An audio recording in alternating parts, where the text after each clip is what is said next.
Amhara Fano leaders' joint statement to the IMF and World Bank. Financing the genocidal Abiy regime is a mistake of historic proportions. International financial institutions are making a mistake of historic proportions.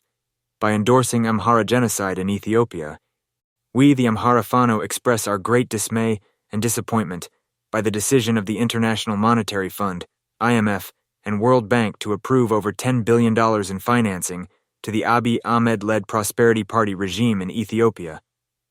This substantial financial support comes at a time when the Abiy regime is actively committing gross violations of internationally recognized human rights, having mobilized all national resources to a deadly war campaign against its own citizens. We, as Amhara Fano freedom fighters, believe in the need for economic development in cooperation with international partners for the prosperity of the Ethiopian people. However, we starkly believe this vision is impossible to achieve so long as the Abiy regime remains in power. Therefore, this ill-advised and premature decision by the IMF and World Bank will not serve to support any homegrown reform agenda, but will rather serve to finance the dying regime's genocidal war against the Amhara people. Over the past 15 months, various international organizations have documented a pattern of war crimes committed by armed forces of the Abiy regime against innocent men, women, children, and elderly persons in Amhara region and surrounding areas. Over this period, tens of thousands of civilians have suffered under indiscriminate artillery shelling, deadly drone attacks, deliberate attacks on regional health infrastructure, sexual and gender-based violence, ethnic profiling and arbitrary arrest, detainment in concentration camps and torture. The financial support provided by the IMF and the World Bank to the authoritarian regime engaged in such heinous acts is not only deeply troubling, but also morally indefensible. We would like to draw attention to the historical precedent set by the IMF and the World Bank in the context of the 1994 Rwandan genocide. In the years leading up to the Rwandan genocide, these international financial institutions provided significant financial support to the Rwandan government.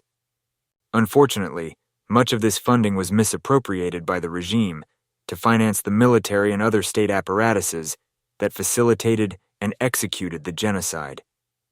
This case serves as a stark reminder of the potential consequences of unchecked financial support to governments that engage in gross human rights violations.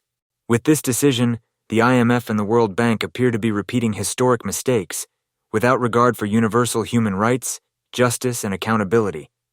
This time at the expense of the Amhara people and the greater Ethiopian people.